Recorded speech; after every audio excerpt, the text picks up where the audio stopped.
Pendant une promenade à Athènes, ma fille s'est disputée avec moi et a dit des mots qu'aucune mère ne devrait entendre.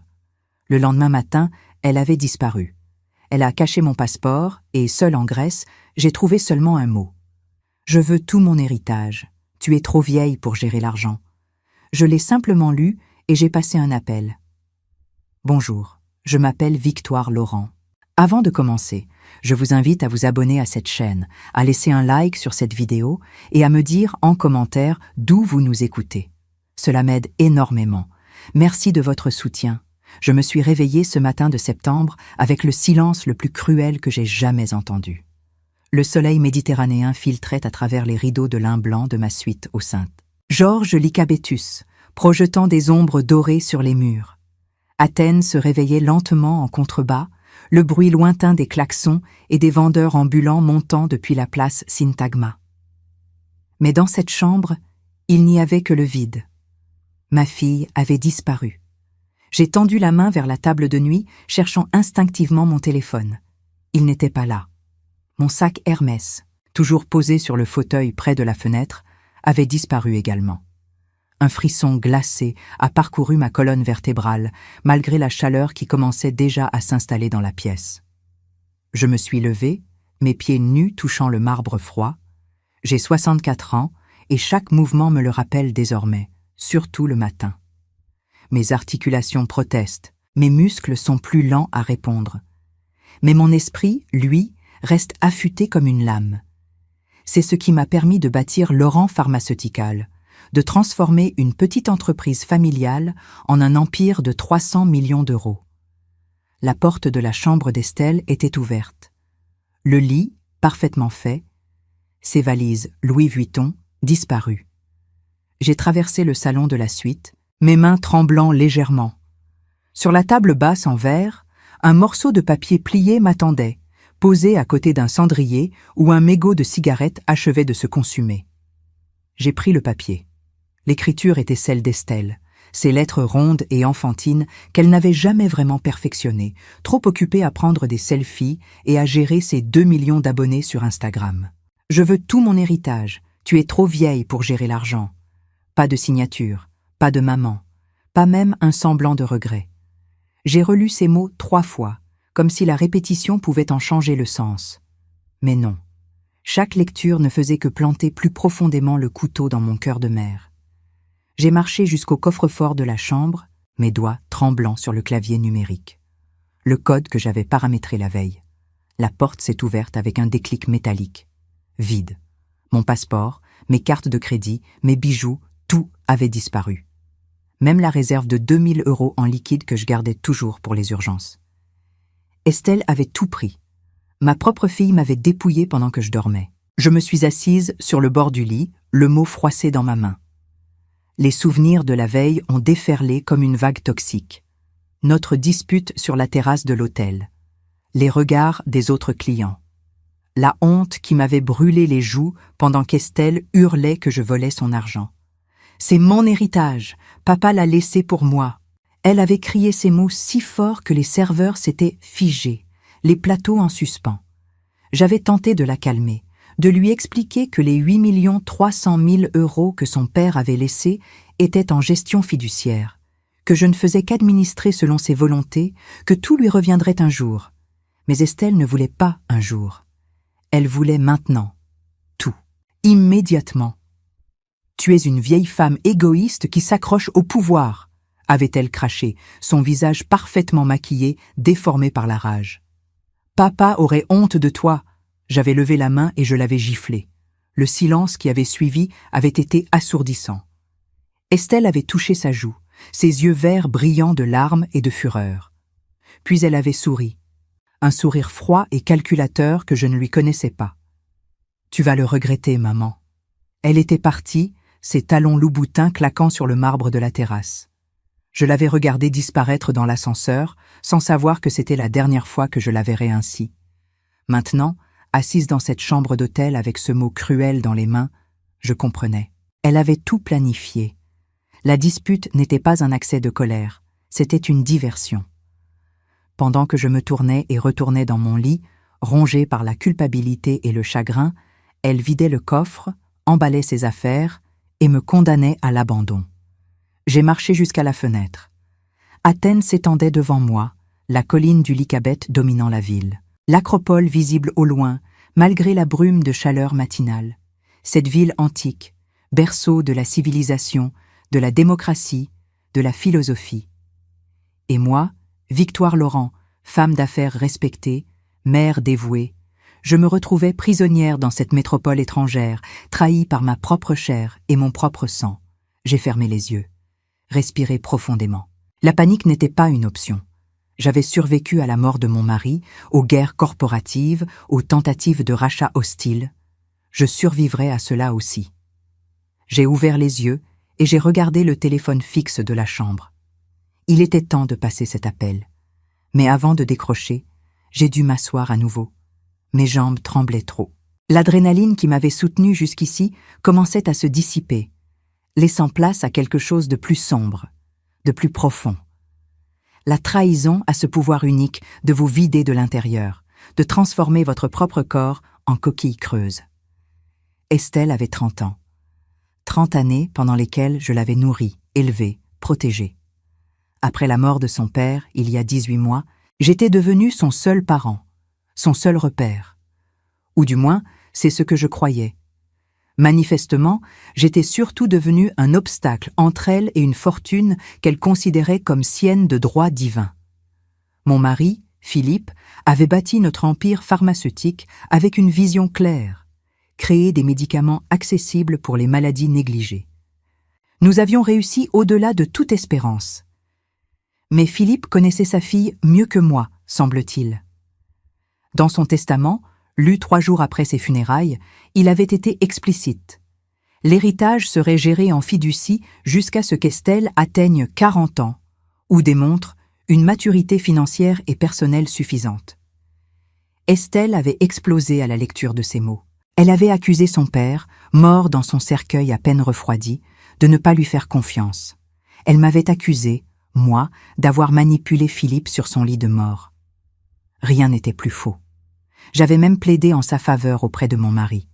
Mais Philippe était resté ferme. Elle a besoin de temps pour grandir, Victoire. L'argent la détruira si nous le lui donnons maintenant. Comme il avait eu raison. J'ai finalement décroché le téléphone et composé le numéro du concierge. Le concierge a répondu à la 3e sonnerie, sa voix polie teintée d'un accent grec charmant. « Madame Laurent, bonjour. Comment puis-je vous aider ?» J'ai pris une profonde inspiration, luttant pour garder ma voix stable. Ma fille est partie ce matin. Elle a pris mes documents personnels. Mon passeport, mes cartes bancaires. Je dois contacter l'ambassade de France. Un silence.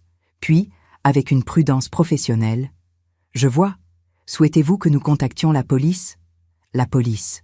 L'idée m'a traversé l'esprit comme une décharge électrique.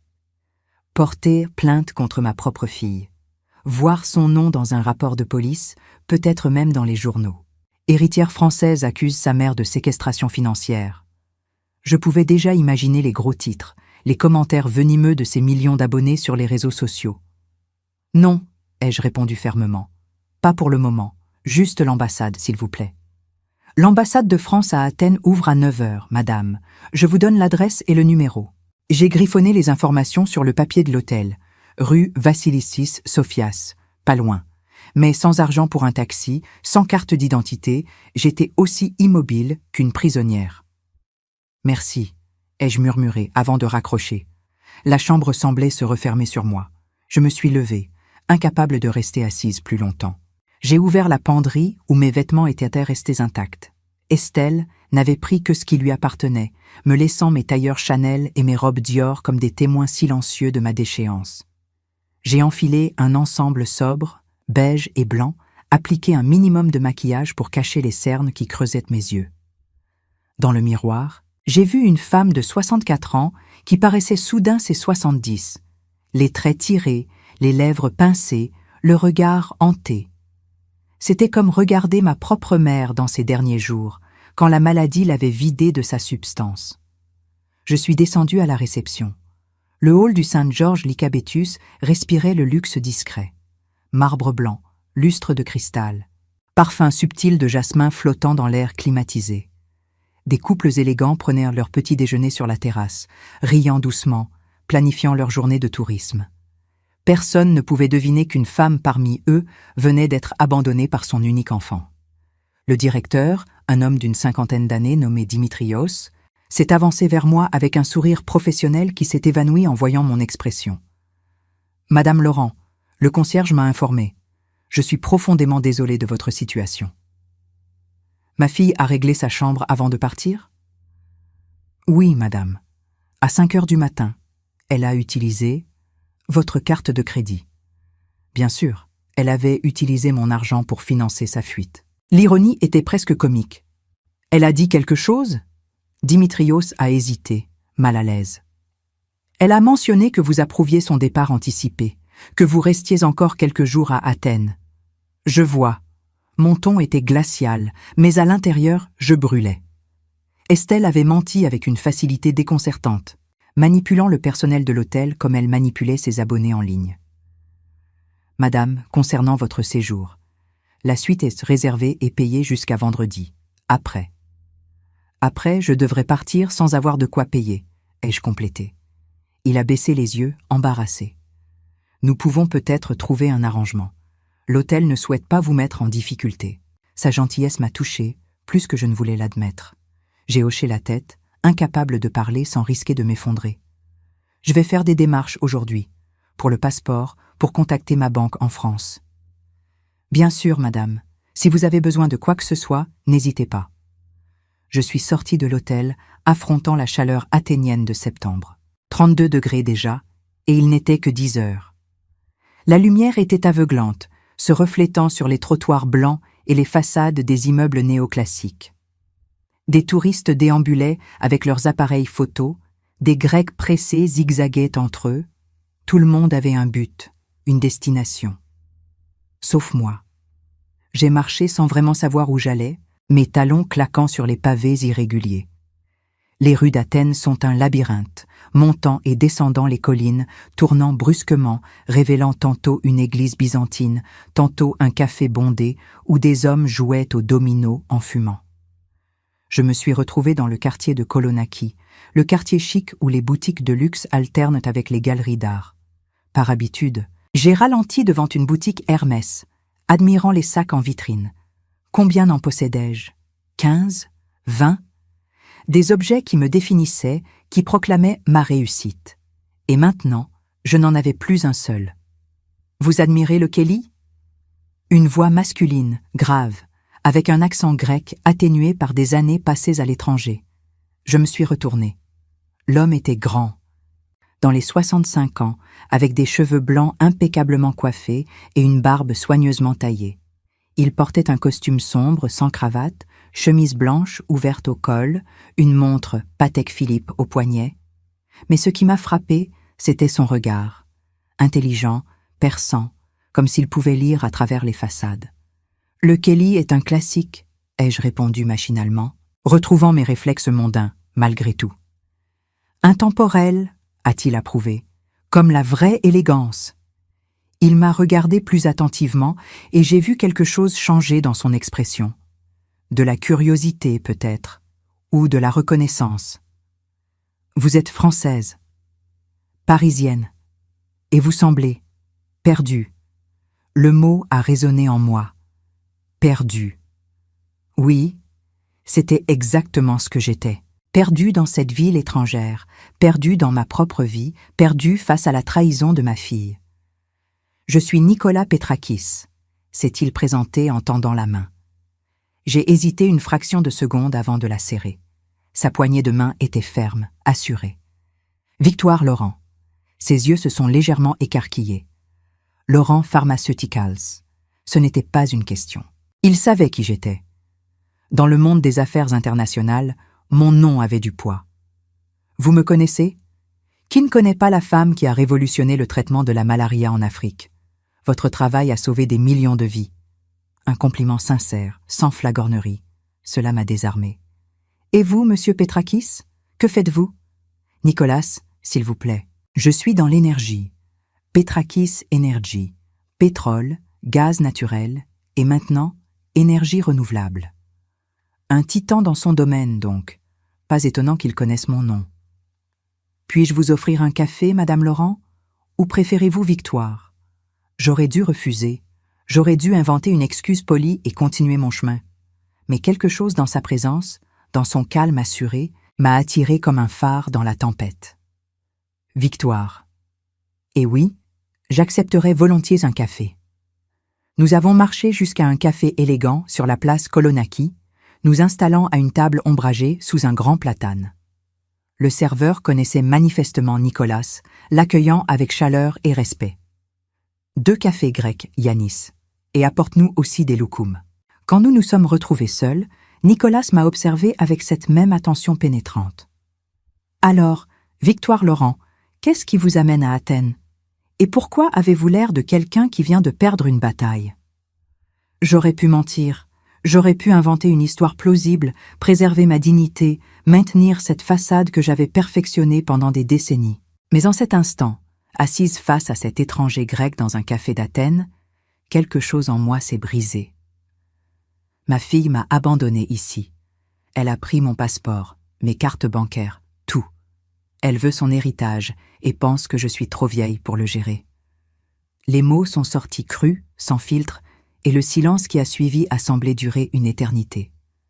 J'ai détourné le regard, fixant les pigeons qui picoraient des miettes sous les tables voisines, me préparant à voir du jugement ou, pire encore, de la pitié dans ses yeux. Mais quand Nicolas a parlé, sa voix était neutre, dénuée de sympathie condescendante. « Combien ?» J'ai relevé les yeux, surprise. « Pardon? L'héritage? Combien? 8 300 000 €. Il a hoché la tête lentement, comme si ce chiffre confirmait quelque chose. Assez pour détruire quelqu'un qui n'est pas prêt. Pas assez pour construire un véritable empire sans discipline. Cette analyse froide, pragmatique, m'a paradoxalement réconforté. Pas de platitudes sur l'amour maternel, pas de discours moralisateur sur les enfants ingrats. Juste une évaluation factuelle. Le serveur a apporté nos cafés, épais et fumants dans leurs petites tasses blanches, accompagnés d'un plateau de loukoum saupoudré de sucre glace. J'ai pris une gorgée du café amer, sentant la caféine commencer à dissiper le brouillard qui enveloppait mon esprit depuis ce matin. Votre fille a quel âge? 30 ans. Et elle gère déjà sa propre fortune? Elle a 2 millions d'abonnés sur Instagram. Elle se considère comme une influenceuse. Elle gagne environ 50 000 € par mois avec ses partenariats. Alors elle a de l'argent. Ce n'est pas une question de besoin, c'est une question de contrôle. Exactement. Nicolas avait mis le doigt sur le cœur du problème avec une précision chirurgicale. Son père, mon mari Philippe, est décédé il y a 18 mois, cancer du pancréas. Il a laissé la majorité de sa fortune en fiducie pour elle, mais sous mon administration jusqu'à ses 40 ans. Il ne lui faisait pas confiance. Il la connaissait, ai-je corrigé doucement. Il voyait en elle ce que je refusais de voir. L'impulsivité, le manque de profondeur. Nicolas a mangé un loukoum, pensif. Et maintenant, vous êtes coincé à Athènes, sans papier, sans argent, pendant qu'elle. Quoi? Rentre à Paris avec votre passeport comme trophée? Je suppose qu'elle essaie de forcer ma main.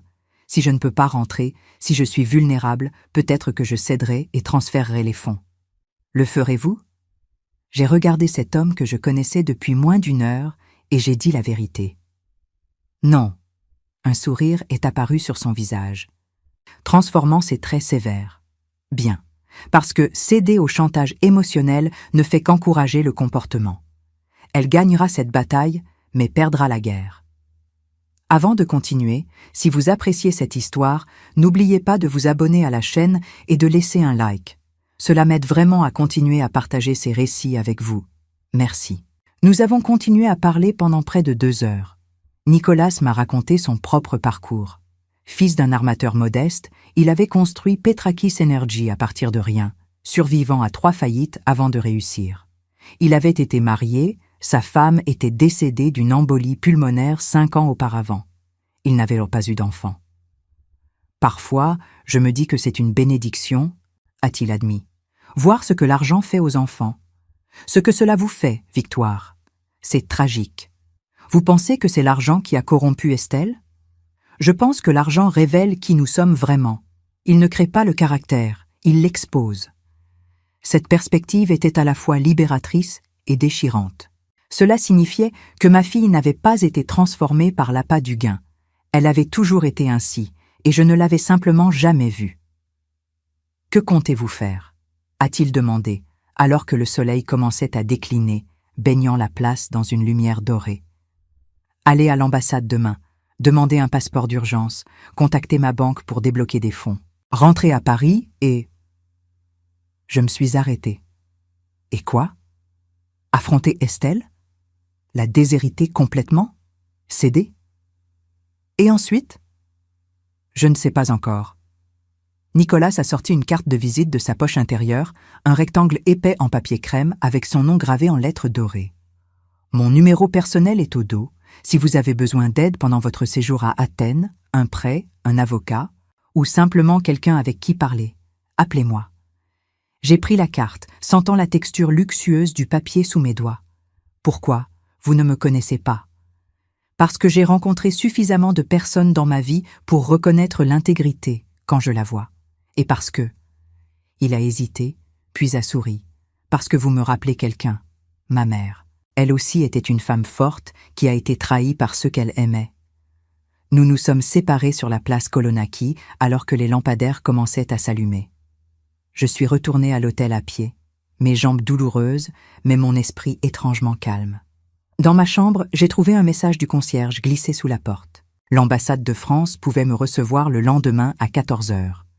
Je devais apporter 2 photos d'identité, un rapport de police pour le vol de passeport et 280 € de frais. 280 € que je n'avais pas. Je me suis assise sur le balcon, regardant Athènes scintiller dans la nuit.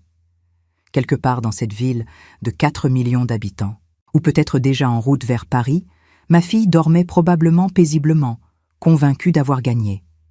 J'ai sorti la carte de visite de Nicolas de ma poche, l'ai tournée entre mes doigts. Son offre était généreuse, mais accepter de l'aide d'un étranger blessait mon orgueil. J'avais construit ma vie sur l'indépendance, sur la force de ne compter que sur moi-même. Mais l'indépendance était un luxe que je ne pouvais plus me permettre.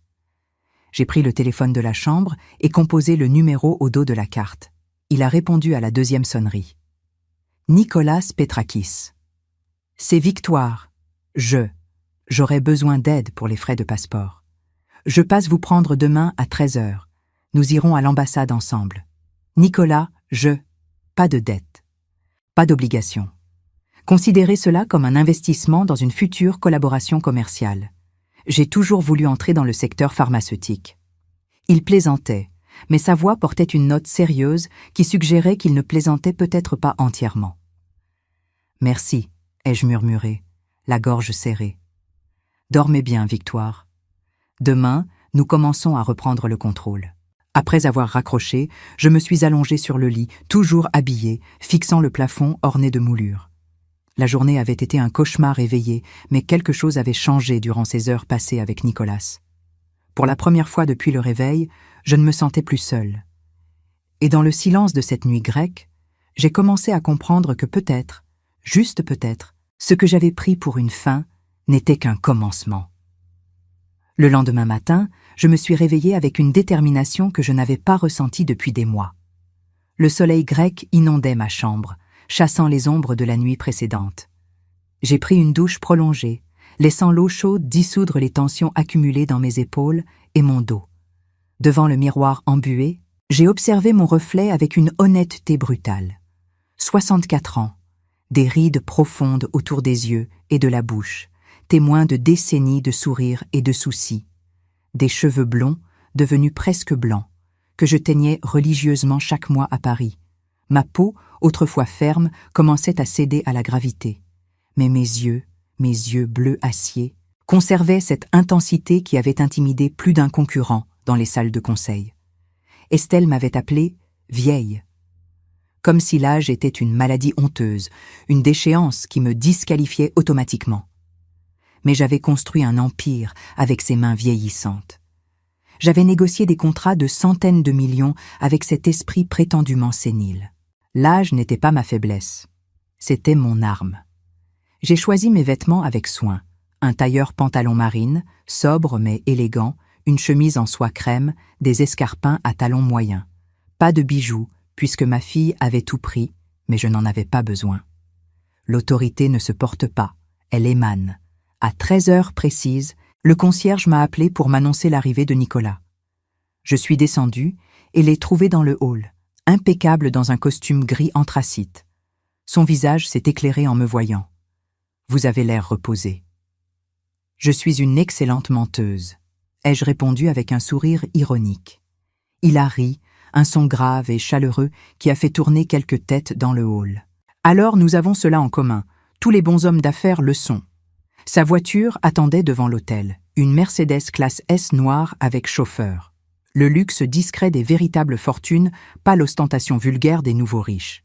Nous nous sommes installés à l'arrière, la climatisation offrant un répit bienvenu contre la chaleur de midi.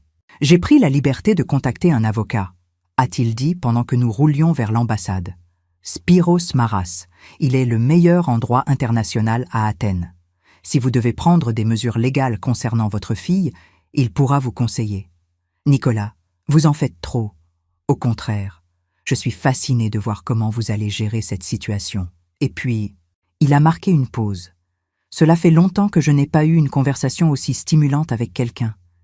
Il y avait quelque chose dans sa voix, une solitude qui faisait écho à la mienne. Deux titans du monde des affaires, ayant tout réussi professionnellement, mais se retrouvant isolés dans leurs tours d'ivoire respectives. L'ambassade de France occupait un élégant bâtiment néoclassique sur Vassilissis Sophias, non loin du Parlement grec. Nicolas m'a accompagné jusqu'à l'entrée, glissant discrètement une enveloppe dans ma main. 500 € pour le passeport et ce dont vous pourriez avoir besoin. Je vous rembourserai dès que... Victoire. Il a posé sa main sur la mienne. Ce n'est pas un prêt. C'est un cadeau entre amis. Amis, le mot me semblait étrange. Je n'avais pas eu d'amis véritables depuis des années.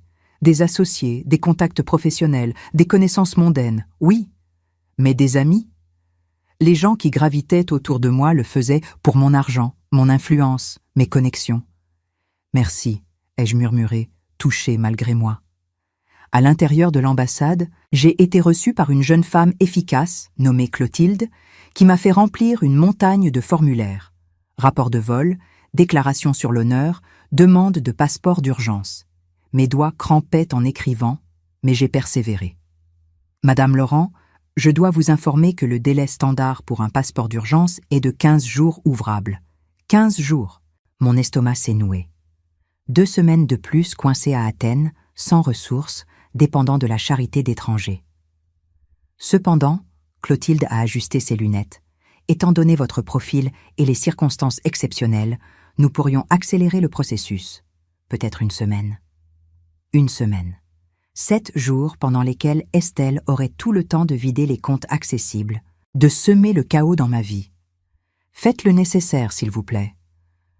Après avoir payé les frais et fourni les photos d'identité prises dans un photomaton voisin, je suis ressorti épuisé.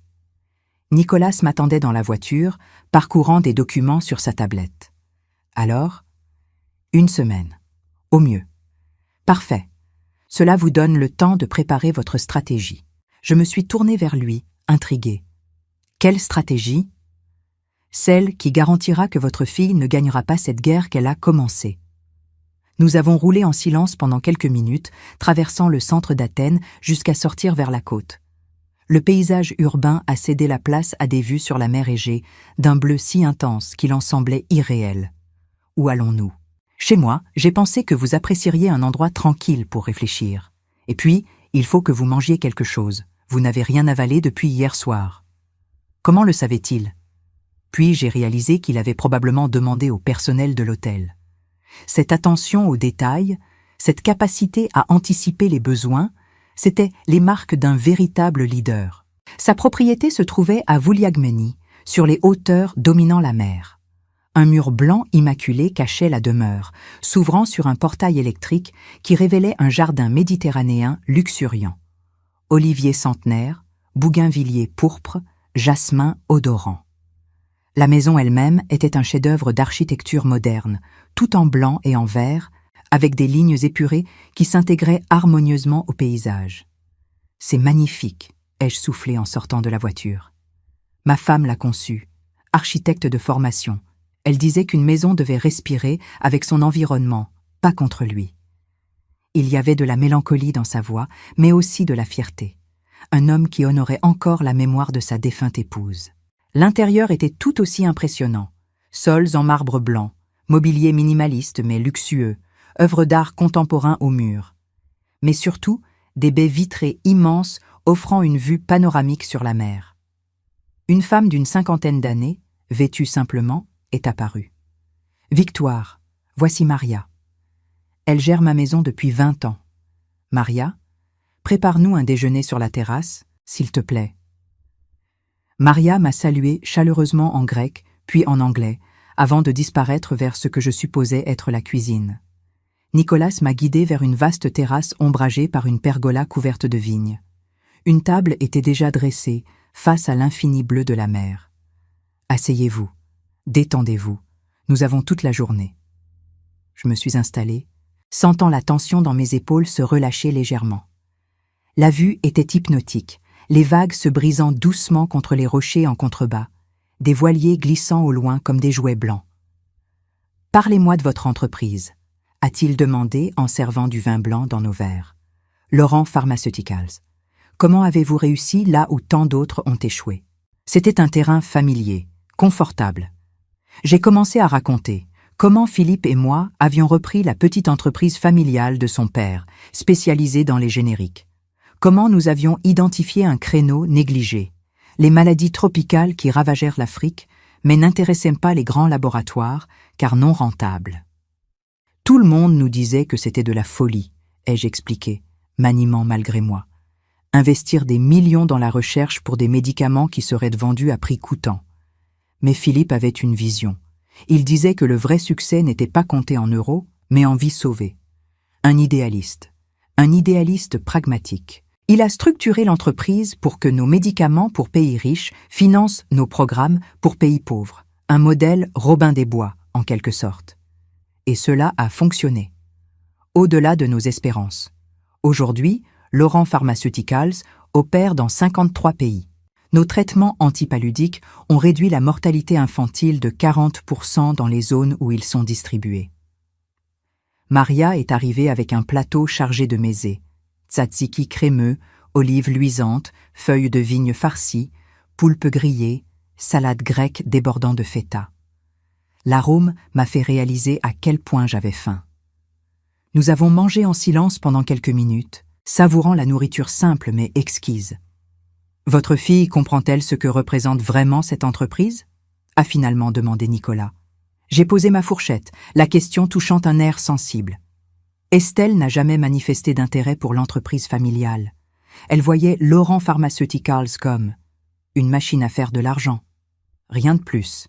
Elle ne connaît pas le prix des choses, seulement leur valeur monétaire. Exactement. Nicolas s'est penché en avant, son regard intense rivé sur le mien. Alors, enseignez-le lui. Comment ? En lui retirant tout. En la forçant à survivre sans ce filet de sécurité qu'elle prend pour acquis. Son ton était dur, presque cruel, mais quelque chose en moi vibrait d'accord. Je ne peux pas la déshériter complètement. Le testament de Philippe est clair.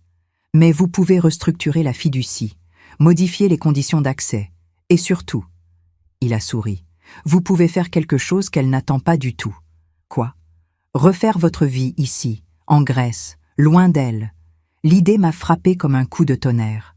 Refaire ma vie, à Athènes. À 64 ans, dans un pays dont je ne parlais pas la langue, loin de tout ce qui m'était familier. C'était absurde, impossible, et pourtant. Vous êtes sérieux ? Parfaitement. Victoire, regardez-vous. En 2 jours à Athènes, vous avez été trahi, abandonné, dépouillé. Et vous êtes toujours là, droite, forte, refusant de céder. Imaginez ce que vous pourriez accomplir si vous restiez. Mais mon entreprise, mes responsabilités, peuvent être gérées à distance. Nous sommes au XXIe siècle. J'administre Petrakis Energy depuis cette maison la moitié du temps. J'ai regardé la mer, l'esprit en ébullition. Paris représentait tout ce que j'avais construit. Mon appartement avenue Foch, mes bureaux dans le 8e arrondissement, Mes déjeuners au Fouquet's, mes dîners à l'opéra, une vie parfaitement orchestrée, prévisible, sécurisante et profondément vide depuis la mort de Philippe. « Pourquoi feriez-vous cela pour moi ?» ai-je demandé, me tournant vers Nicolas. Nous nous connaissons depuis à peine 24 heures. Il a bu une gorgée de vin, pesant sa réponse. « Parce que je vous reconnais, Victoire.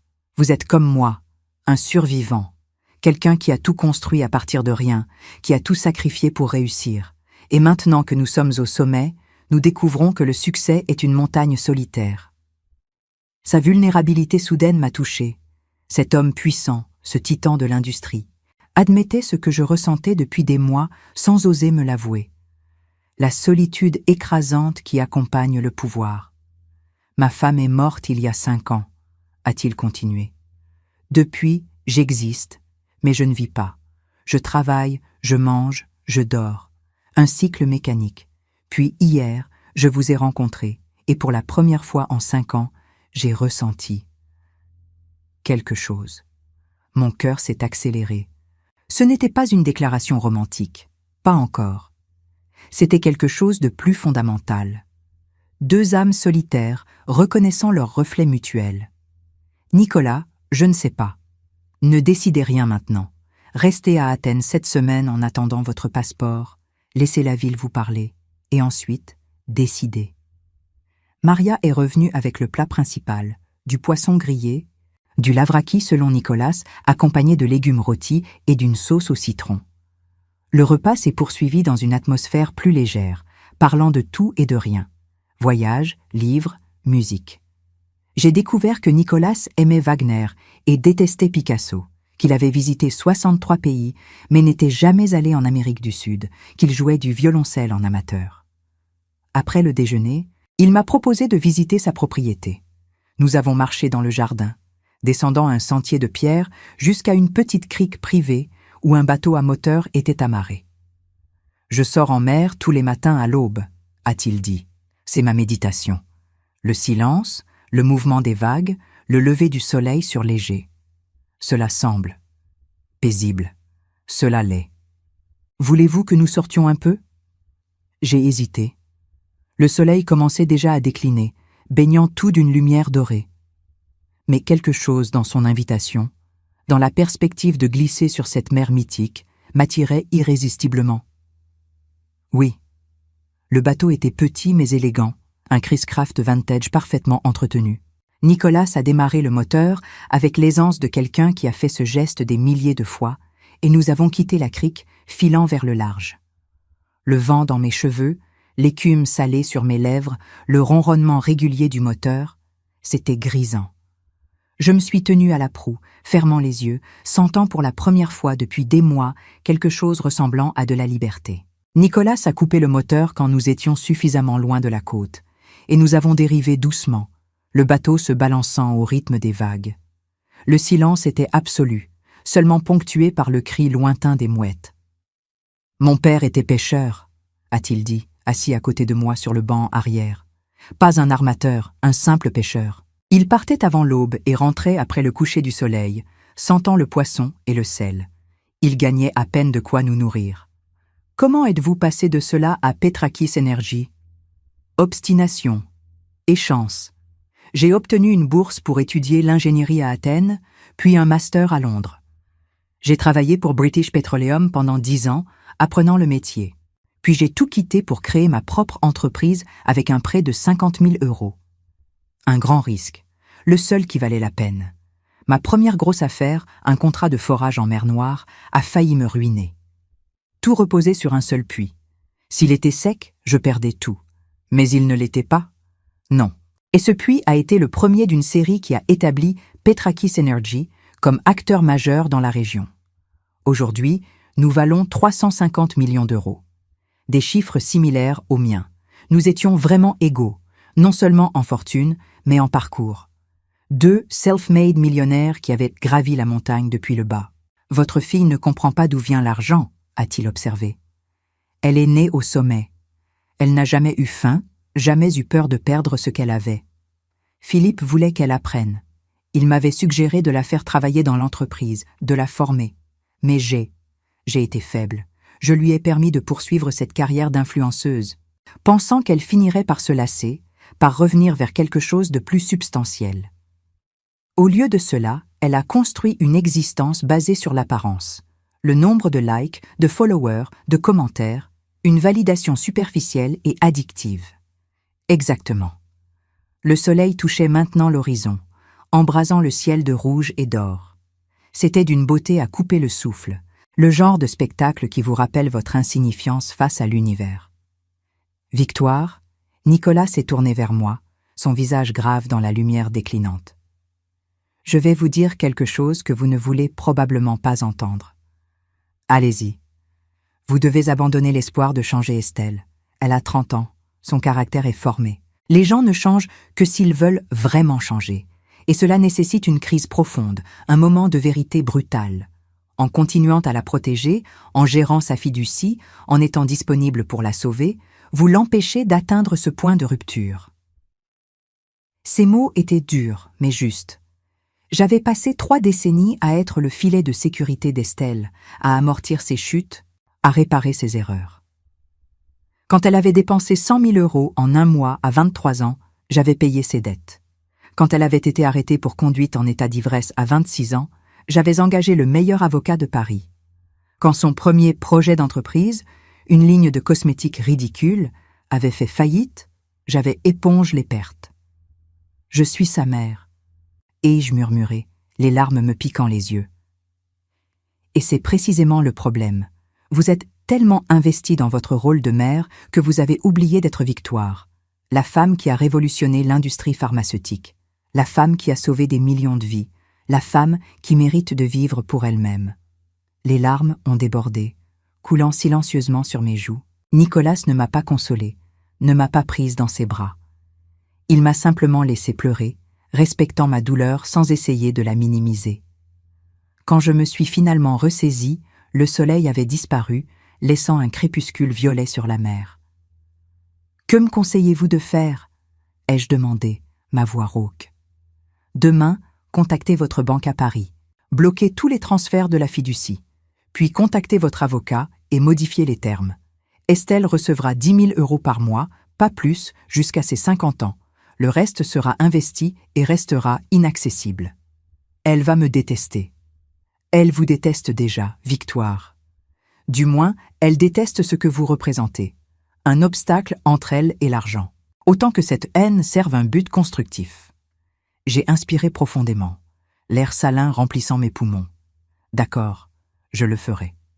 Nicolas a démarré le moteur et nous sommes rentrés vers la crique, maintenant éclairée par des lanternes que Maria avait dû allumer. Le trajet de retour s'est fait en silence, mais c'était un silence confortable, celui de 2 personnes n'ayant pas besoin de remplir chaque instant de mots. Le lendemain matin, je me suis réveillée avec une clarté mentale que je n'avais pas ressentie depuis des années. Nicolas m'avait raccompagnée à l'hôtel la veille au soir et nous nous étions séparés avec la promesse de nous revoir le surlendemain. J'avais besoin de cette journée pour agir, pour reprendre le contrôle de ma vie. À 8 heures précises, heure française, j'ai appelé la ligne privée de Jean-Pierre Levesque, mon avocat depuis 25 ans. Il a décroché immédiatement, sa voix trahissant l'inquiétude. « Victoire, j'ai essayé de vous joindre hier. Votre téléphone était hors service. Estelle m'a contacté, elle prétend que vous l'avez abandonnée à Athènes et... Jean-Pierre ?» l'ai-je coupé fermement. « Écoutez-moi attentivement. C'est Estelle qui m'a abandonnée. Elle a volé mon passeport, mes cartes bancaires, tout. Elle m'a laissé seule dans un pays étranger. » Un silence stupéfait a suivi. « Mon Dieu, Victoire, je suis désolée, je ne savais pas. Estelle a dit que vous étiez devenue instable, qu'elle craignait pour votre santé mentale. » La rage a bouillonné en moi, bien sûr. Estelle avait anticipé ma réaction et avait déjà commencé à semer les graines du doute, me peignant comme une vieille femme sénile. Une stratégie classique mais efficace.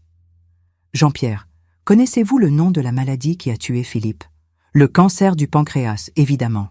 Quelle était la capitalisation boursière de Laurent Pharmaceuticals au dernier trimestre ? 328 millions d'euros.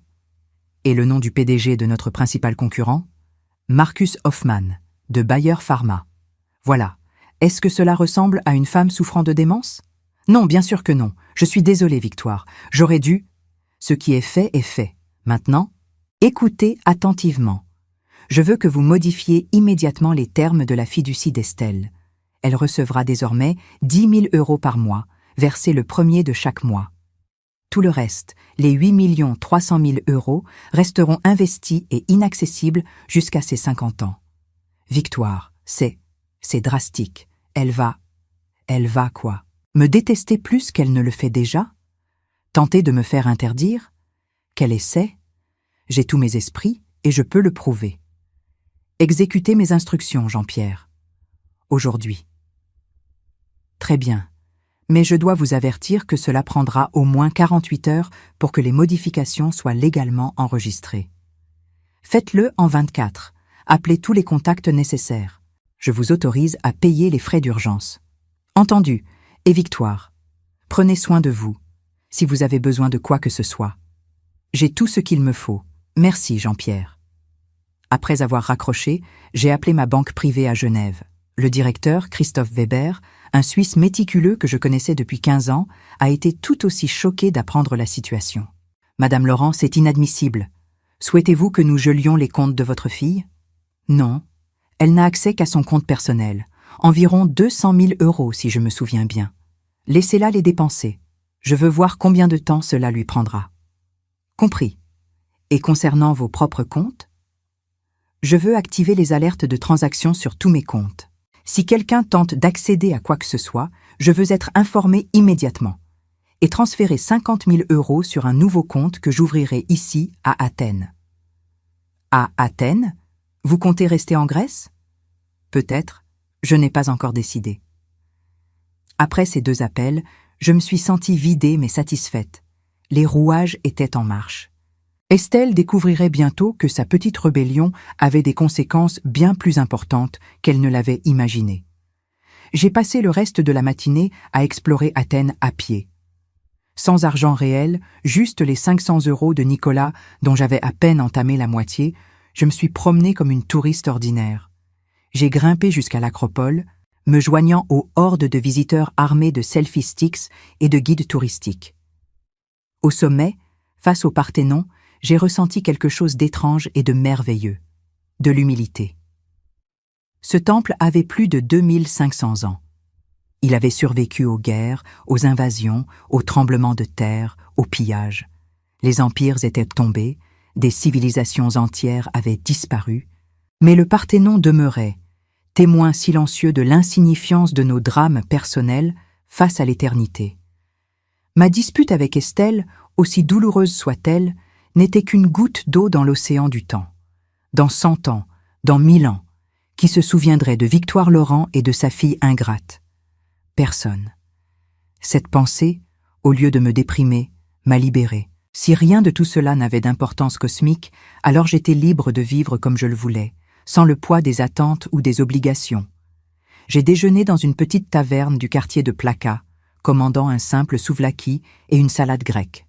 Le propriétaire, un homme d'une 60aine d'années, avec une moustache épaisse et des yeux rieurs, a engagé la conversation en anglais approximatif. « Vous êtes française ? » ?»« Oui, de Paris. »« Ah, Paris, ville magnifique. J'y suis allée une fois, pour mon mariage de lune de miel, il y a 40 ans maintenant. » Il a ri, un son profond et joyeux qui semblait venir de son ventre. « Vous êtes ici en vacances ? » J'ai hésité. Comment qualifier mon séjour ? Exil forcé ? Retraite involontaire ? Nouveau départ ? Je cherche quelque chose. Ah ! Il a hoché la tête comme si je venais de révéler une grande vérité. Beaucoup de gens viennent à Athènes pour chercher. La ville a ce pouvoir. Elle vous montre qui vous êtes vraiment. Ces paroles, simples mais profondes, ont résonné en moi longtemps après que j'ai quitté la taverne. L'après-midi, j'ai visité le musée de l'Acropole, me perdant dans les sculptures anciennes, les frises du Parthénon, les cariatides élégantes. L'art grec célébrait le corps humain dans toute sa perfection, mais aussi dans sa fragilité. Ces statues de marbre, autrefois des personnes vivantes, immortalisées par des artistes dont nous avons oublié les noms, me rappelaient que la beauté et la force étaient éphémères, mais que quelque chose de l'esprit humain pouvait transcender la mortalité. Quand je suis rentrée à l'hôtel en fin d'après-midi, épuisée mais étrangement revigorée, un message m'attendait à la réception. Nicolas m'invitait à dîner le lendemain soir chez lui. Tenue décontractée, précisait le message. Juste nous deux et la mer. Cette nuit-là, pour la première fois depuis l'abandon d'Estelle, j'ai dormi sans cauchemar. Le lendemain est passé dans une brume productive. J'ai ouvert un compte bancaire dans une banque grecque avec l'aide du concierge de l'hôtel, transférant les 50 000 € de Genève. J'ai acheté un nouveau téléphone portable et une carte SIM locale. J'ai même trouvé une petite boutique vendant des vêtements élégants et me suis offert 2 tenues simples. Un pantalon de lin blanc et une tunique bleue, puis une robe fluide couleur safran. Ces achats, modestes comparés à ma garde-robe parisienne habituelle, me procuraient un plaisir simple et authentique.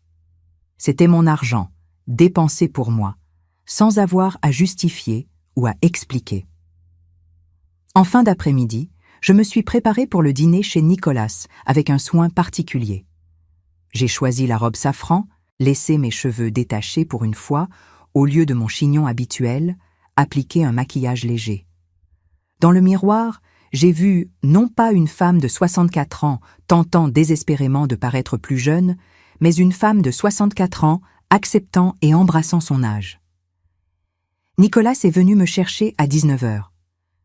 Quand je suis descendue, son regard s'est attardé sur moi d'une manière qui m'a fait rougir comme une adolescente. « Vous êtes radieuse. C'est la lumière grecque ?» ai-je plaisanté pour masquer mon embarras. « Non, » a-t-il dit doucement. « C'est vous. Vous commencez à laisser tomber votre armure. » Sur le trajet vers Vouliagmeni, nous avons parlé de tout et de rien. Il m'a raconté comment il avait rencontré sa femme, Caterina, lors d'une conférence sur l'architecture durable à Barcelone. Elle présentait son projet de maisons écologiques, lui cherchait des moyens de rendre l'extraction pétrolière moins dommageable pour l'environnement.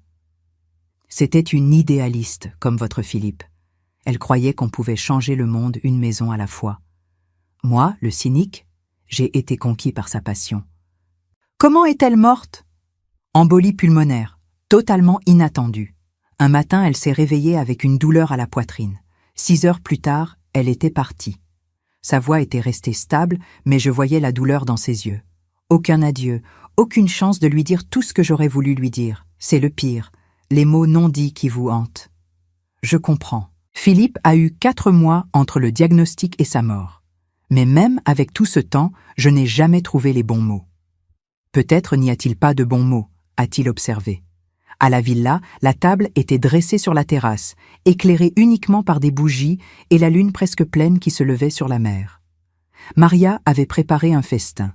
Mets variés, poissons grillés, agneaux rôtis aux herbes, légumes confits au miel et au thym.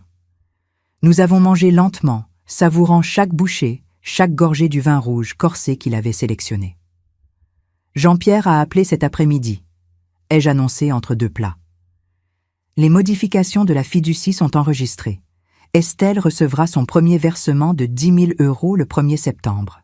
Comment a-t-elle réagi quand elle l'a appris? Je ne sais pas encore. Elle n'a pas mon nouveau numéro. Elle le découvrira quand elle tentera d'accéder au compte. Elle va essayer de vous contacter. Je sais. Et quand elle le fera, je serai prête. Nicolas a levé son verre. À la force, à la résilience et au nouveau départ. J'ai fait teinter mon verre contre le sien, sentant quelque chose se dénouer dans ma poitrine, quelque chose qui avait été serré pendant tellement d'années que j'avais oublié que c'était là. Après le dîner, nous sommes descendus jusqu'à la plage privée. Nicolas a allumé un petit feu de bois dans un foyer de pierre et nous nous sommes assis sur des coussins, regardant les flammes danser pendant que les vagues murmuraient leurs chansons éternelles. « Victoire !» a-t-il dit après un long silence. « Je dois vous poser une question personnelle. Vous pouvez refuser de répondre. Allez-y. Quand avez-vous été heureuse pour la dernière fois? Vraiment, authentiquement heureuse ?» J'ai réfléchi longuement à sa question, fouillant dans mes souvenirs. Le jour où nous avons annoncé que notre traitement contre la malaria serait fourni gratuitement dans 20 pays africains. Philippe et moi étions dans notre bureau, tard le soir, après que tout le monde soit parti. Nous avons ouvert une bouteille de champagne et bu directement au goulot, comme des étudiants. Nous n'avions pas besoin de mots. Nous savions tous les deux que nous venions de réaliser quelque chose qui nous survivrait. Il y a combien de temps? 8 ans. 8 ans. Presque une décennie depuis que j'avais ressenti cette joie pure et simple. Les années suivantes avaient été une succession de succès professionnels et de vides personnels. La maladie de Philippe, sa mort, la transformation d'Estelle en étrangère capricieuse, ma propre descente dans une routine confortable mais vide. « Et vous ?» ai-je demandé. « Quand avez-vous été heureux ?»« Hier, sur le bateau avec vous. » Ces mots ont flotté entre nous comme des lucioles dans la nuit. Je n'ai pas su quoi répondre. Cette honnêteté brutale, cette vulnérabilité qu'il m'offrait, me terrifiait autant qu'elle m'attirait. « Nicolas, nous nous connaissons depuis 4 jours. »« 5, a-t-il corrigé avec un sourire. « Et j'ai appris plus sur vous en 5 jours que sur la plupart des gens que je fréquente depuis des années. Vous savez seulement ce que je vous ai dit. Vous ne connaissez pas mes défauts, mes manies insupportables, mes côtés sombres. Alors dites-moi le pire de vous, je vous écoute. » Le feu crépitait, projetant des ombres dansantes sur son visage. Il était sérieux, il voulait vraiment savoir. « Je suis obsessionnel », ai-je commencé lentement. Quand quelque chose m'intéresse, je ne peux pas lâcher prise. J'y pense constamment, je planifie, j'analyse jusqu'à l'épuisement. Philippe disait que je transformais tout en projet stratégique, même nos vacances. Continue. Je suis froide. Les gens disent là que je manque d'empathie. Dans les réunions, quand des employés pleurent, parlent de leurs problèmes personnels, je ne sais pas comment réagir. Je comprends intellectuellement leur douleur, mais je ne la ressens pas. « Vous la ressentez ?» a-t-il contredit doucement. « Vous avez juste appris à la compartimenter, c'est différent. » Je suis égoïste. Quand Philippe était malade, durant ces derniers mois, je continuais à travailler 14 heures par jour. Je me disais que c'était pour l'entreprise, pour assurer notre héritage. Mais la vérité, c'est que je ne supportais pas de le voir mourir. Alors je fuyais dans le travail. Ma voix s'est brisée. Ces aveux que je n'avais jamais faits à personne, pas même à mon thérapeute à Paris, sortaient maintenant dans l'obscurité complice de cette plage grecque. Et le pire? Nicolas s'est rapproché, sa voix à peine audible au-dessus du bruit des vagues. « Quel est votre plus grand secret, Victoire ?» J'ai fermé les yeux, respirant profondément. Une partie de moi est soulagée qu'Estelle m'ait abandonnée, parce que maintenant, je n'ai plus à prétendre, plus à jouer le rôle de la mère aimante face à une fille qui me méprise, plus à sourire lors des dîners de famille toxiques. Elle a pris la décision que je n'avais pas le courage de prendre, elle a rompu le lien, et je me déteste pour être soulagée. Le silence qui a suivi était si profond que j'entendais mon propre cœur battre. J'avais tout révélé, exposé mes parties les plus laides, les plus honteuses. Nicolas allait me juger, me trouver monstrueuse, réaliser son erreur. Au lieu de cela, il a pris ma main. Merci. Pourquoi me remercier? Pour votre honnêteté, pour me montrer qui vous êtes vraiment, sans masque. C'est le plus beau cadeau que vous puissiez m'offrir. Nous sommes restés assis ainsi longtemps, ma main dans la sienne, regardant le feu s'éteindre lentement. Puis, Nicolas a commencé à parler, me révélant ses propres ombres. Il m'a raconté comment il avait trahi son meilleur ami pour une affaire lucrative il y a 20 ans. Comment il avait licencié 200 employés juste avant Noël parce que c'était financièrement avantageux. Comment il avait négligé Caterina pendant les premières années de leur mariage, trop obsédé par l'expansion de son entreprise. Comment, après sa mort, il avait essayé de combler le vide avec une succession de liaisons superficielles qu'il avait laissé plus seul encore. Nous sommes tous imparfaits, Victoire, tous cassés à notre manière. La question n'est pas d'être parfait, c'est d'être honnête sur nos imperfections. Quand il m'a raccompagné à l'hôtel cette nuit-là, nous nous sommes séparés avec une étreinte qui a duré peut-être 3 secondes trop longtemps pour être simplement amicale. Mais ni lui ni moi n'avons franchi cette ligne invisible. Pas encore. Les jours suivants ont pris un rythme étrange et merveilleux.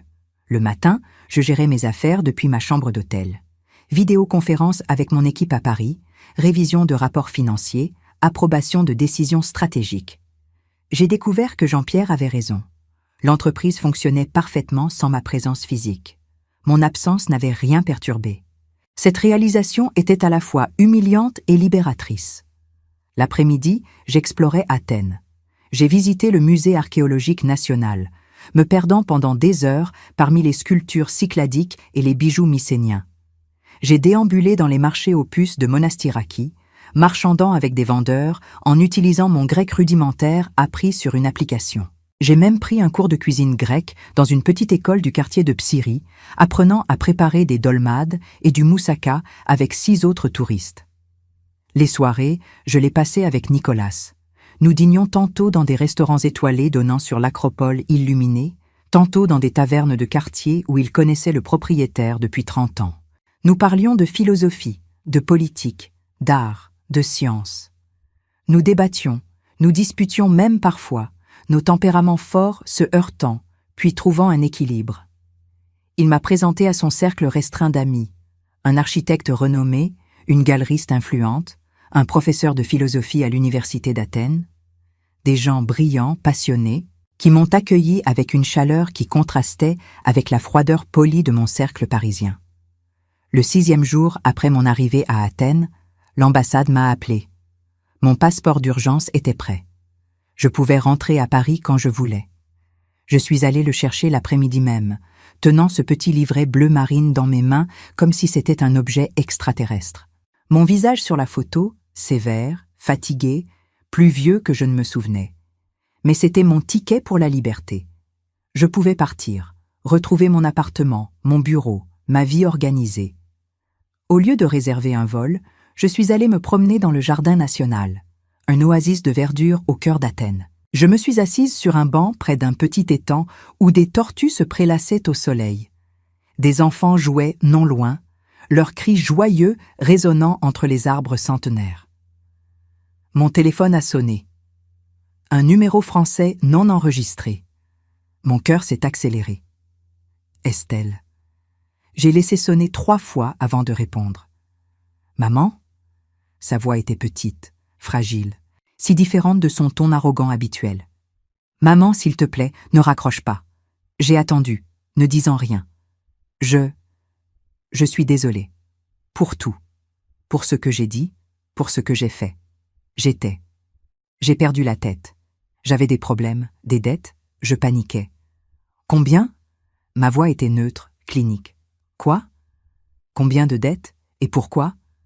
Un silence, puis, dans un souffle, 400 000 €, j'ai un problème avec les jeux en ligne. Et aussi, de la cocaïne. Pas beaucoup, juste pour tenir lors des événements, des soirées. Mon sang s'est glacé. Ma fille, toxicomane et joueuse compulsive. Comment ne l'avais-je pas vu ? Ou plutôt, comment avais-je choisi de ne pas le voir ? Les gens à qui je dois, maman, ce ne sont pas des banques. Ce sont des hommes dangereux. Ils ont menacé de me faire du mal. C'est pour ça que j'étais désespérée à Athènes. Je pensais que si j'avais accès à l'argent, je pourrais tout régler et tout recommencer. Perdre encore plus. Te détruire complètement. Non, je te jure, maman, cette fois c'est différent. J'ai compris. J'ai besoin d'aide. J'ai commencé à voir un thérapeute. Je suis entrée en contact avec un centre de désintoxication à Marseille. Mais ils veulent 50 000 € d'acompte pour le programme, et avec les 10 000 par mois de la fiducie, je ne peux pas. Stop ! J'ai interrompu fermement. Estelle, écoute-moi très attentivement. Je vais te dire quelque chose que tu ne veux probablement pas entendre, mais que tu as besoin d'entendre. Elle sanglotait maintenant à l'autre bout de la ligne. Je ne paierai pas tes dettes. Je ne paierai pas ta cure. Je ne te sauverai pas. Maman, s'il te plaît, laisse-moi finir. Ton père le savait. Il savait que tu avais ces démons. C'est pourquoi il a créé la fiducie avec ces termes. Non pas parce qu'il ne t'aimait pas, mais précisément parce qu'il t'aimait. Il voulait que tu sois forcé de faire face à tes problèmes sans pouvoir les noyer dans l'argent. Mais ces hommes vont me tuer. Non, ils ne le feront pas.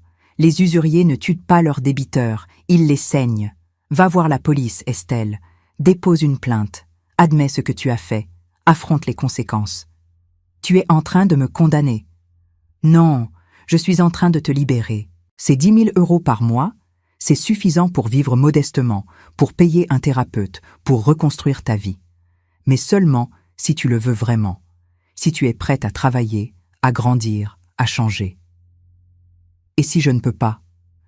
Sa voix était maintenant celle d'une petite fille apeurée, et pendant un instant, j'ai été tentée de céder, de tout arranger, comme je l'avais toujours fait.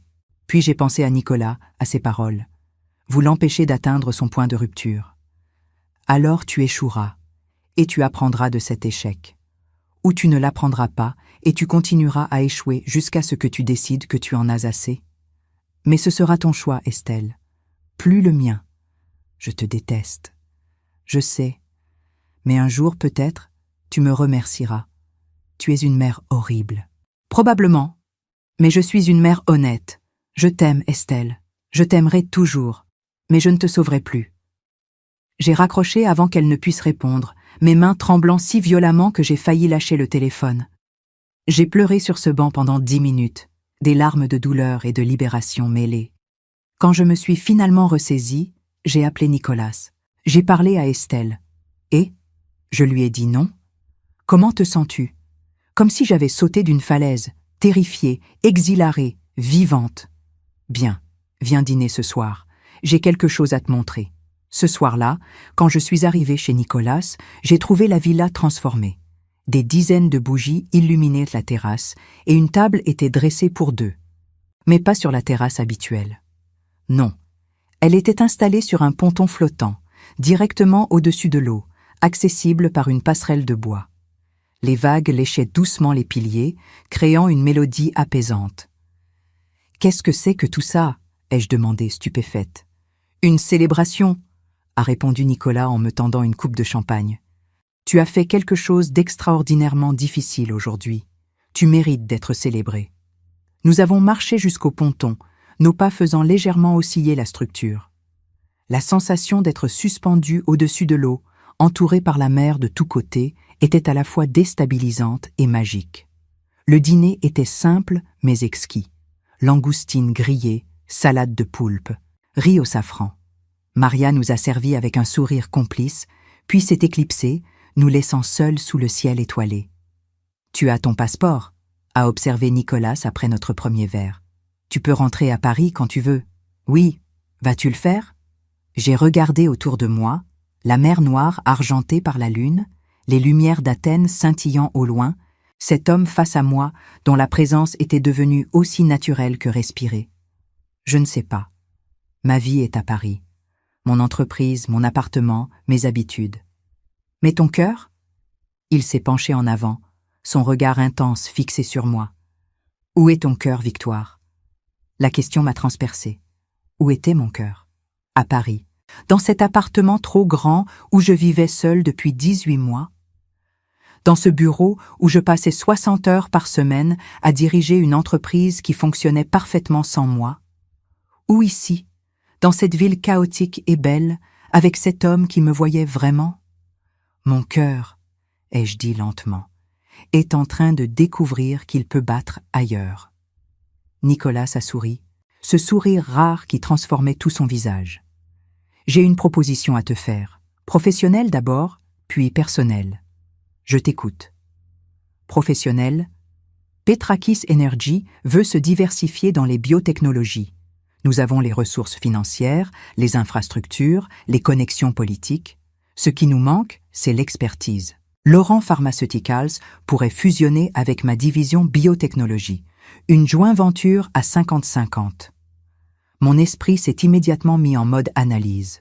Une fusion entre nos deux entreprises créerait un géant de l'industrie. Les synergies seraient énormes. L'accès de Petrakis aux marchés émergents, combiné à notre expertise pharmaceutique, pourrait révolutionner l'accès aux soins dans les pays en développement. C'est brillant, mais cela nécessiterait des mois de négociations, de due diligence, d'approbation réglementaire. 8 à 12 mois selon mes conseillers, ce qui signifie que tu devrais faire la navette entre Paris et Athènes régulièrement. Ou il a marqué une pause. Tu pourrais établir le quartier général de la nouvelle entité ici, à Athènes. Déplacer le siège social de Laurent Pharmaceuticals. Pourquoi pas, la Grèce offre des avantages fiscaux considérables pour les entreprises internationales. Le coût de la vie est inférieur. Et stratégiquement, nous sommes au carrefour entre l'Europe, l'Asie et l'Afrique. C'était fou, audacieux et terriblement tentant. Et la proposition personnelle? Nicolas a posé sa coupe, s'est levé et a contourné la table pour s'agenouiller à côté de ma chaise. Mon cœur a bondi dans ma poitrine. « Je ne suis pas en train de te demander en mariage », a-t-il dit rapidement en voyant mon expression. « Nous nous connaissons depuis seulement 10 jours, mais je te demande une chance de voir où cela pourrait nous mener. Reste à Athènes, pas pour moi, mais pour toi, pour découvrir qui est Victoire Laurent quand elle n'est pas définie par son rôle de mère, de veuve, de PDG. Juste Victoire. » J'ai regardé ce fier grec, agenouillé devant moi, offrant non pas des promesses éternelles, mais quelque chose de plus précieux, la possibilité. Et si cela ne marche pas entre nous? Alors nous aurons au moins essayé, et nous resterons partenaires en affaires, et j'espère, amis. J'ai tendu la main, caressant sa joue rugueuse. Tu es soit très sage, soit complètement fou. Les deux, probablement. Nous avons ri, et dans ce rire, j'ai senti quelque chose se briser définitivement en moi. Les derniers vestiges de la victoire. Laurent parisienne, rigide et contrôlée, se sont dissous, laissant place à quelque chose de nouveau et d'effrayant, la vulnérabilité. « Je vais rester », ai-je entendu ma propre voix dire, comme si elle appartenait à quelqu'un d'autre. 3 mois, pour voir, pour explorer la fusion professionnelle et la possibilité personnelle. Nicolas s'est relevé et m'a prise dans ses bras.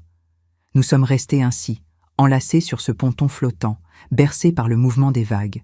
Puis, il m'a embrassé. Ce n'était pas un baiser passionné de cinéma.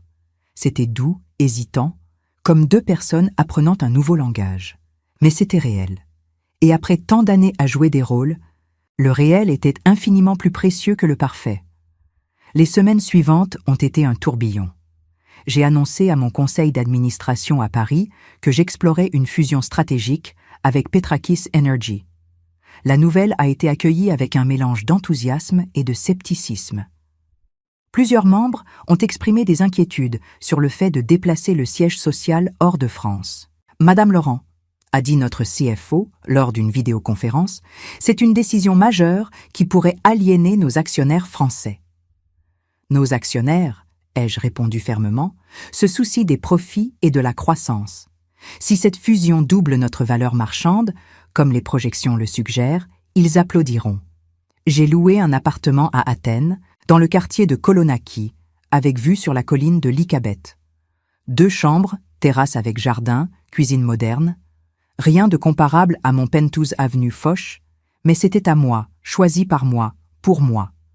J'ai engagé un professeur de grec, une femme énergique nommée Despina, qui me faisait répéter les mêmes phrases pendant des heures jusqu'à ce que ma prononciation soit acceptable. J'ai rejoint un club de natation à Vouliagmeni, nageant dans les eaux thermales chaque matin à 6 heures. J'ai même commencé à cuisiner, moi qui n'avais pas touché une casserole depuis 20 ans. Nicolas et moi avons développé notre propre rythme. Nous dînions ensemble 3 ou 4 fois par semaine, mais gardions nos espaces respectifs.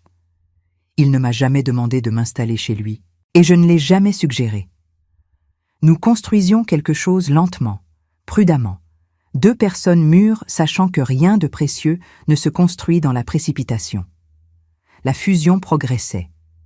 Nos équipes juridiques travaillaient sur les détails, nos équipes financières calculaient les synergies, nos équipes scientifiques identifiaient les projets de recherche conjoints. C'était complexe, frustrant parfois, mais exaltant. Estelle ne m'a pas rappelé pendant 6 semaines. Puis, un soir de novembre, elle m'a envoyé un message. « Je suis en cure à Marseille, programme de 6 mois. J'ai vendu mon appartement pour payer une partie de mes dettes. Les 10 000 par mois couvrent le reste et la cure. Tu avais raison, je te déteste encore un peu pour ça. Mais tu avais raison. » J'ai pleuré en lisant ce message. Non pas de tristesse, mais de soulagement. Ma fille était vivante. Ma fille faisait face. Ce n'était qu'un début, je le savais. La route serait longue, semée d'embûches, de rechutes peut-être. Mais c'était son chemin, pas le mien. J'ai répondu simplement « Je suis fière de toi, je t'aime ». Elle n'a pas répondu immédiatement. Cela m'a pris 3 jours. Puis, moi aussi. Peut-être, je ne sais pas encore, mais je veux essayer de comprendre. C'était suffisant. En décembre, par une froide soirée athénienne, Nicolas m'a invité à l'opéra, Tosca, au magnifique théâtre Olympia. Nous nous sommes habillés élégamment, lui en smoking, moi dans une robe de soirée noire que j'avais fait venir de Paris. Durant l'entracte, alors que nous buvions du champagne dans le foyer, un homme s'est approché. « Nicolas, je ne savais pas que tu étais amateur d'opéra. » C'était visiblement un ami ou une connaissance. Ils ont échangé quelques plaisanteries en grec, puis l'homme s'est tourné vers moi. « Et voici votre charmante épouse ?» Nicolas a hésité une fraction de seconde, puis m'a regardé avec une question dans les yeux. J'ai souri et tendu la main. Pas encore. Mais qui sait ce que l'avenir réserve? L'homme a ri et s'est éloigné. Nicolas m'a fixé, incrédule. Pas encore? Tu as demandé 3 mois pour voir si cela pouvait marcher. Les 3 mois se terminent dans 2 semaines. Et je pense que nous devrions peut-être envisager une prolongation. Son sourire aurait pu éclairer toute Athènes. La nouvelle année est arrivée avec une tempête inattendue. Pas une tempête météorologique, mais quelque chose de bien pire. Une crise chez Laurent Pharmaceuticals.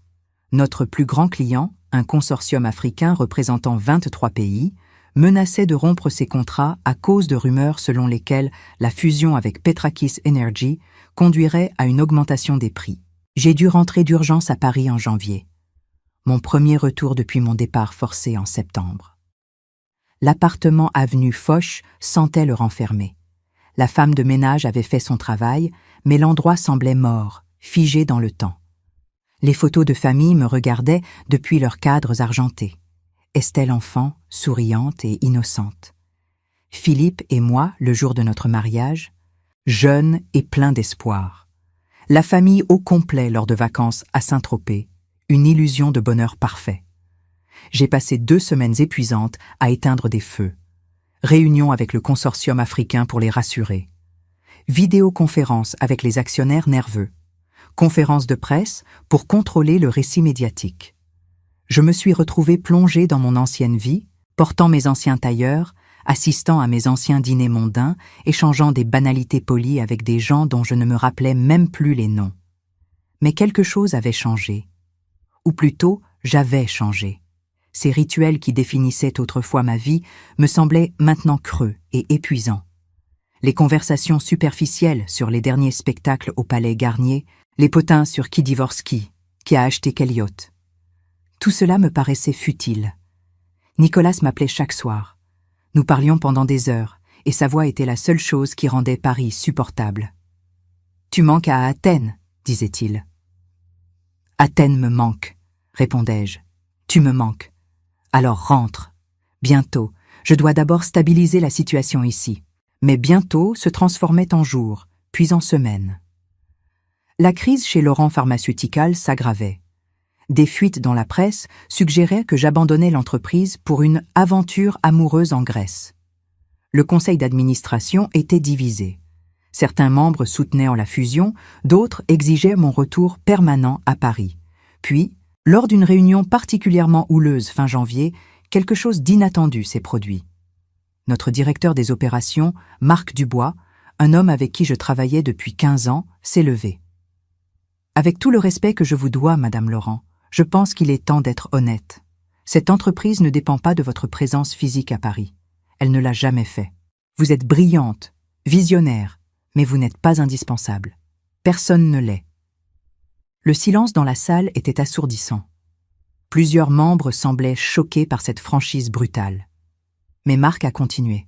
« Ce dont cette entreprise a besoin, c'est de votre vision stratégique, de votre intégrité, de votre engagement envers notre mission. Pas de votre présence physique dans ce bâtiment. Vous pouvez diriger depuis Athènes aussi efficacement que depuis Paris. Peut-être même mieux si cela vous rend plus heureuse. Parce qu'un leader malheureux est un leader inefficace. » Ces paroles ont résonné dans toute la pièce. Puis, de manière surprenante, notre CFO a applaudi. Lentement, d'autres se sont joints à lui. Pas tous, mais suffisamment. Marc a raison, a dit notre vice-présidente de la recherche, une femme brillante nommée Dr Sophie Chen. Nous avons tous remarqué le changement en vous depuis Athènes, Madame Laurent. Vous semblez vivante, énergique. Vous avez des idées audacieuses que vous n'auriez jamais proposées avant. la fusion avec Petrakis Energy est révolutionnaire. Ne la sabotez pas en cédant à la pression de ceux qui résistent au changement. Cette réunion a marqué un tournant. Le Conseil a voté, 12 voix pour poursuivre la fusion et me permettre de diriger depuis Athènes, 8 contre. Ce n'était pas unanime, mais c'était suffisant. Je suis rentré à Athènes début février, juste à temps pour la fête de la Saint-Valentin. Nicolas m'attendait à l'aéroport, tenant un bouquet de pivoine blanche, mes fleurs préférées. Quand je l'ai vu, j'ai réalisé à quel point ces 3 semaines avaient été longues. Nous ne sommes pas allés directement à l'appartement. À la place, il m'a emmené dans un endroit que je ne connaissais pas. Une petite chapelle byzantine, perchée sur les collines au-dessus d'Athènes. Le soleil se couchait, peignant le ciel en orangé et rose. « J'ai beaucoup réfléchi pendant ton absence », a-t-il dit alors que nous nous tenions sur le parvis, surplombant la ville qui scintillait en contrebas. « À ce que je veux, à ce dont j'ai besoin, à ce qui compte vraiment. »« Et qu'as-tu conclu ?» Il s'est tourné vers moi, prenant mes 2 mains dans les siennes. « Que j'ai 65 ans, que je pourrais vivre encore 20 ans, ou mourir demain, que j'ai passé les 5 dernières années à exister sans vivre, et que depuis que tu es entré dans ma vie, je me sens à nouveau vivant. » Mon cœur battait si fort que je pouvais l'entendre dans mes oreilles. « Nicolas, attends, laisse-moi finir. Je ne te demande pas de m'épouser tout de suite. Je sais que tu as besoin de temps, que nous avons besoin de temps. Mais je te demande de construire une vie avec moi. Pas seulement une relation, mais une vraie vie. Une maison que nous partagerions. Des projets communs au-delà des affaires. Des voyages, des aventures, des matins paresseux et des soirées tranquilles. Je veux tout cela avec toi. » Les larmes coulaient sur mes joues. À 64 ans, je pleurais comme une adolescente. « Oui, » ai-je murmuré. « Oui à tout cela. » Il m'a embrassée alors que le soleil disparaissait derrière l'horizon, et j'ai senti quelque chose que je n'avais pas ressenti depuis la mort de Philippe. L'espoir. Les mois suivants ont été un tourbillon de travail et de bonheur. La fusion entre Laurent Pharmaceuticals et Petrakis Energy a été finalisée en avril, créant Laurent Petrakis International, une société valant 750 millions d'euros. Les médias économiques internationaux en ont fait leurs gros titres. Fortune, Forbes, The Economist, tous ont couvert cette union improbable entre une entreprise pharmaceutique française et un conglomérat énergétique grec. Nous avons célébré avec une grande soirée à Athènes, invitant des partenaires, des investisseurs, des représentants gouvernementaux. J'étais resplendissante dans une robe Dior bleu nuit, Nicolas impeccable dans un smoking sur mesure. Nous avons dansé pour la première fois en public, et les flashs des photographes ont immortalisé ce moment. Mais le vrai bonheur ne venait pas de ces événements publics. Il venait des moments privés. Nos matinées où nous sortions en mer avant l'aube. Nos soirées où nous cuisinions ensemble, lui préparant le poisson, moi les légumes. Nos après-midi où nous travaillions côte à côte dans son bureau vitré, échangeant occasionnellement un regard complice. En mai, j'ai reçu un autre message d'Estelle. Elle avait terminé son programme de désintoxication et était maintenant en phase de suivi ambulatoire. Elle avait trouvé un emploi dans une petite ONG qui travaillait avec des adolescents en difficulté. Le salaire était modeste, mais elle semblait différente. Sa voix dans le message vocal qu'elle m'a envoyé était claire, sobre, mature. « Maman, je voulais te dire que j'ai compris. Pas tout. Pas encore. Mais j'ai compris pourquoi papa a structuré les choses comme il l'a fait. Et pourquoi tu as tenu bon. Tu m'as donné la chose la plus difficile à donner, la responsabilité de ma propre vie. Je t'en ai voulu, je t'en veux encore un peu. Mais je commence à voir que c'était de l'amour. Un amour dur, mais de l'amour quand même. » Elle a fait une pause, puis a ajouté. « J'ai vu les photos de toi et de ce grec dans les magazines. Tu as l'air heureuse, vraiment heureuse. Je ne me souviens pas de t'avoir vue comme ça, même avec papa. C'est bien, tu mérites d'être heureuse. » J'ai écouté ce message 10 fois, pleurant à chaque écoute. 2 semaines plus tard, j'ai pris l'avion pour Paris. Pas pour l'entreprise cette fois, mais pour voir ma fille. Nous nous sommes retrouvés dans un café tranquille du Marais, loin des endroits branchés où elle avait l'habitude de traîner. Elle était méconnaissable. Ses cheveux, autrefois décolorées et coiffées de manière extravagante, étaient maintenant de leur couleur naturelle, châtain, coupé simplement. Pas de maquillage outrancier, juste un soupçon de mascara. Elle portait un jean et un pull simple, pas de marque visible, mais surtout, ses yeux étaient clairs, présents. « Salut maman. Salut ma chérie. » Nous nous sommes assises maladroitement, comme deux étrangères apprenant à se connaître. Ce que nous étions, en un sens. « Tu es belle, » ai-je dit sincèrement. « Je suis sobre, ça aide. » Nous avons commandé du café et des croissants. Puis, lentement, nous avons commencé à parler. Vraiment parler. Pas les conversations superficielles que nous avions depuis des années, mais des échanges honnêtes et douloureux. « Je t'ai blâmé pour tout, » a-t-elle admis. Pour la mort de papa, pour ma propre incapacité à gérer ma vie, pour mon addiction. C'était plus facile que d'accepter ma responsabilité. « Et moi, je t'ai protégé de tout, » ai-je répondu. « Je ne t'ai jamais laissé échouer vraiment. À chaque fois que tu tombais, j'étais là pour te rattraper. Je t'ai rendu un mauvais service. » Pourquoi tu as fait ça? J'ai réfléchi longuement avant de répondre. Parce que c'est ce que font les mères, je suppose. Nous voulons épargner à nos enfants la douleur, l'échec, la déception. Mais en faisant cela, nous les empêchons d'apprendre, de grandir, de devenir des adultes complets. Estelle a hoché la tête, les larmes aux yeux. Ce que tu as fait à Athènes, me laisser là, refuser de me sauver. C'était horrible. J'ai vraiment cru que tu m'avais abandonné. Je ne t'ai pas abandonné, je t'ai libéré.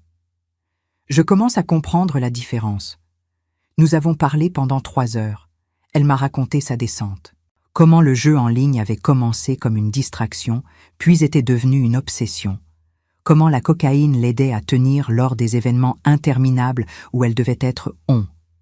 Comment elle avait emprunté à des gens de plus en plus dangereux, creusant un trou dont elle ne voyait pas l'issue. Quand tu m'as dit non au téléphone, quand tu as refusé de payer mes dettes, j'ai pensé que ma vie était finie. Mais bizarrement, c'est là qu'elle a vraiment commencé. Les mois d'été ont été les plus heureux de ma vie. J'avais 64 ans, un âge où la plupart des gens pensent à la retraite, à ralentir, à se retirer. Au lieu de cela, je me sentais renaître. Nicolas et moi avons fusionné nos vies comme nous avions fusionné nos entreprises, avec soin, patience et vision à long terme. En juin, nous avons acheté ensemble une propriété sur l'île de Paros, une maison cycladique traditionnelle que nous avons rénovée selon nos goûts. Murs blancs, volets bleus, terrasse immense surplombant la mer Égée. Nous y passions les week-ends, déconnectant complètement du monde des affaires. Je découvrais les plaisirs simples que j'avais négligés pendant des décennies. Lire un roman entier en une journée, nager jusqu'à épuisement dans les eaux cristallines, préparer un repas élaboré juste pour le plaisir de créer. Laurent Petrakis International prospérait au-delà de nos projections. Notre nouveau traitement contre la malaria, développé conjointement par nos équipes de recherche athéniennes et parisiennes, entrait en phase finale de tests cliniques. Si tout se passait bien, il serait disponible dans 18 mois, révolutionnant le traitement de cette maladie qui tuait encore des centaines de milliers de personnes chaque année. En août, Nicolas m'a surprise avec une proposition inattendue. « Marions-nous » Nous étions sur notre terrasse à Paros, regardant le soleil se coucher, un verre de vin à la main. Sa déclaration était si directe, si peu romantique dans sa formulation, que j'ai éclaté de rire. « C'est vraiment comme ça que tu me demandes en mariage ?» Il a souri, un peu embarrassé. « J'ai 66 ans. Je ne vais pas m'agenouiller avec un diamant dans une boîte de velours. Nous sommes trop vieux pour ces jeux. Parle pour toi. Moi, j'aurais bien aimé le diamant. » Il a ri, puis est devenu sérieux. « Victoire, nous savons tous les deux que c'est ce que nous voulons. Nous vivons déjà comme un couple marié. Autant le rendre officiel. C'est l'homme le plus romantique du monde, ai-je dit au ciel. Je suis un homme pratique. Tu es impossible. Alors, oui ou non? J'ai regardé cet homme têtu, brillant, imparfait, qui avait changé ma vie, qui m'avait montré qu'il n'était jamais trop tard pour recommencer, pour choisir le bonheur, pour vivre vraiment. Oui, mais à une condition. Laquelle? Nous invitons Estelle. Son expression s'est adoucie. Bien sûr, c'est ta fille. elle sera toujours ta fille. Nous nous sommes mariés en septembre, exactement 1 an après notre rencontre. Une cérémonie simple dans une petite chapelle à Paros, avec vue sur la mer infinie. Pas de grande fête, juste une 50aine d'invités triés sur le volet, des amis proches, des collègues devenus amis, et Estelle. Ma fille est arrivée la veille du mariage. Elle était sobre depuis 8 mois maintenant, travaillant dur dans son ONG, reconstruisant sa vie pierre par pierre. Nous nous parlions régulièrement au téléphone, mais c'était la première fois que nous nous voyions depuis notre café à Paris. Elle m'a serré dans ses bras à l'aéroport, et j'ai senti quelque chose que je n'avais pas senti depuis des années.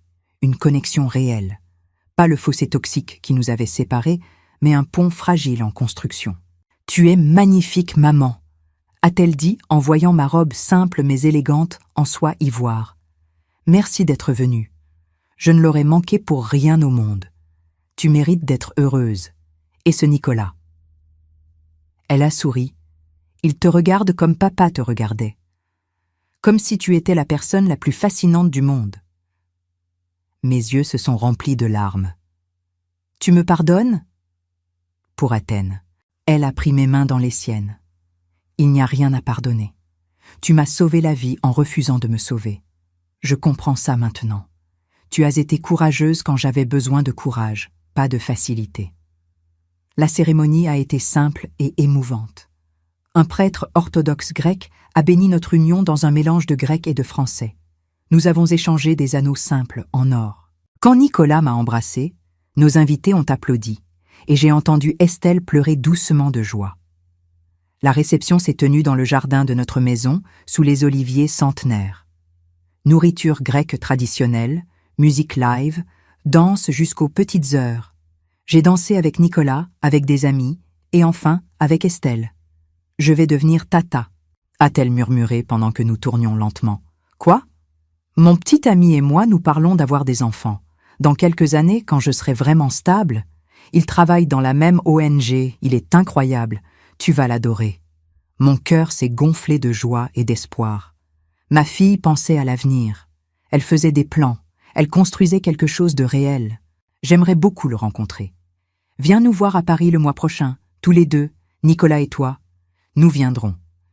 Tard dans la nuit, quand presque tous les invités étaient en partie, Nicolas et moi nous sommes retrouvés seuls sur la plage, nos pieds dans l'eau tiède.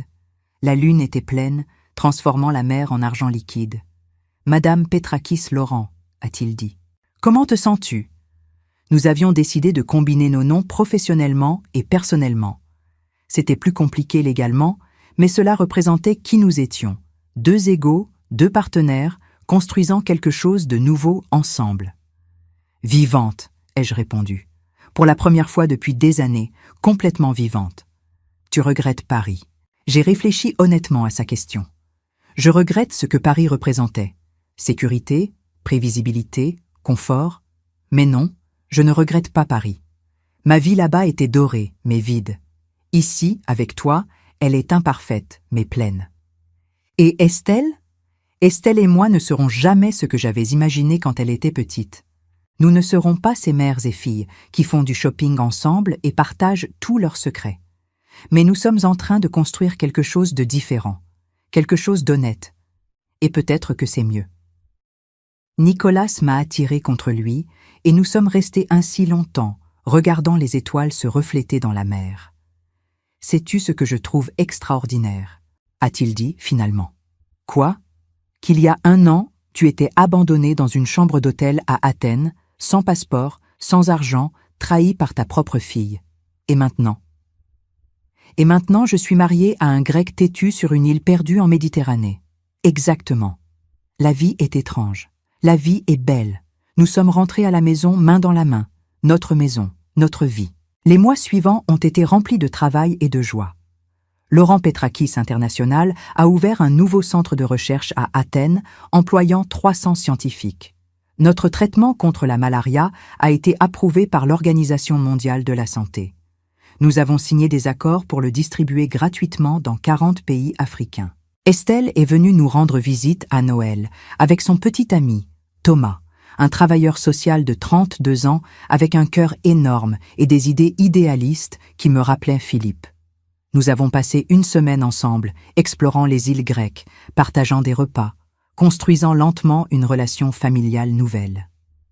Le soir du Nouvel An, nous étions tous les 4 sur notre terrasse à Paros. Nicolas a ouvert une bouteille de champagne vintage qu'il gardait pour une occasion spéciale. À la famille, a-t-il porté un toast. Pas celle qu'on nous impose, mais celle qu'on choisit. À la famille, avons-nous répété. À minuit, alors que les feux d'artifice éclataient au-dessus de la mer, j'ai pensé au chemin parcouru. 1 an et demi plus tôt, je m'étais réveillé dans une chambre d'hôtel à Athènes, abandonné et désespéré. J'avais cru que ma vie était finie, que ma fille m'avait détruite. Mais Estelle ne m'avait pas détruite. Elle m'avait, sans le savoir, libérée. En me retirant tout, elle m'avait forcé à découvrir qui j'étais vraiment, au-delà des rôles que je jouais, au-delà des attentes que je tentais de satisfaire. J'étais Victoire Laurent Petrakis, 65 ans, PDG cofondatrice d'une entreprise de 750 millions d'euros, épouse d'un homme extraordinaire, mère d'une fille en convalescence, et surtout, une femme qui avait appris qu'il n'est jamais trop tard pour recommencer, pour choisir le bonheur, pour vivre vraiment. Ma fille m'avait abandonnée en Grèce en voulant ma fortune. Mais ici, dans ce pays ensoleillé, entre ces îles blanches et cette mer bleue, j'avais trouvé quelque chose qu'aucun argent ne pouvait acheter, moi-même. Et c'était la plus grande richesse de toutes.